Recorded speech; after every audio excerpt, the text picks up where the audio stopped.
నాటయంగానే రైతుకు ఎదురయ్యే మొట్టమొదటి సమస్య కలుపు సమస్య. వచ్చేది ఆనాకాలం కాబట్టి గడ్డి ఎక్కువ పుట్టిందంటే రైతు పెట్టుబడి ఎక్కువ అవుతుంది.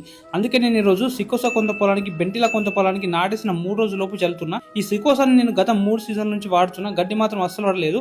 అందుకే మళ్ళీ తెచ్చిన. ఇది ఎకరాకి 500 ml సరిపోతుంది. దీనికి రంధ్రాలు చేసి మనం ఎక్కడైతే పాయలు వదిలిపెట్టామో వరిలో దాంట్లోంచి చల్లుకుంటూ పోవాలి. దీంట్లో బెన్సల్ఫిరాన్ ప్లస్ ఫెట్లాకోర్ అనే ఓడి ఫార్మేషన్లో ఉంటుంది. ఇది 3 రోజుల్లోపు వాడుకుంటే ఎటువంటి కలుపు కూడా పడదన్న. చాలా మంది రైతులు కూడా కామెంట్ చేశారు ఈ గడ్డి మందు బాగుంటుందని. ఇంకొంత పొలానికి బెంటిలా అనే గడ్డి మందు చల్లిన. దీంట్లో బెన్సల్ఫిరాన్ ప్లస్ ఫెట్లాకోర్ అనే ఫార్మేషన్ నుండి గ్రాన్యుల్స్ రూపంలో ఉంటుంది. 4 kg ఒక ఎకరానికి ఇసుకలో కలిపి చల్లుకోవాలి లేదా మామూలు కూడా చల్లుకోవచ్చు అన్న. ఇవి చల్లుకుంటే 95% గడ్డి పడదు. ఎక్కడైతే మిర్రలు అయినాయో అక్కడ గడ్డి పడే ఛాన్స్ ఉంటుందన్న. నేను లాస్ట్ ఇయర్ నుంచి వాడుతున్నా, మంచి రిజల్ట్ అయితే నాకు అనిపిస్తుంది. ఇవే కాదు, ఈ ఫార్ములేషన్లో ఉన్న ఏ కంపెనీ మందులు అయినా వాడుకోవచ్చు. కానీ చల్లే ముందు మాత్రం నాటేసిన 3 రోజుల్లోపు చల్లుకోవాలి. నీళ్లు మాత్రం మిర్రలు మొత్తం మునిగేలా చూసుకోవాలి. 24 గంటల వరకు నీళ్లు ఎక్కడ తీసేయద్దు. మీరెప్పుడైనా ఈ గడ్డి మందులు వాడిరా? రిజల్ట్ ఏ విధంగా ఉంది? ఇప్పుడు మీరేం గడ్డి మందులు వాడుతున్నారో కామెంట్ చేయండి.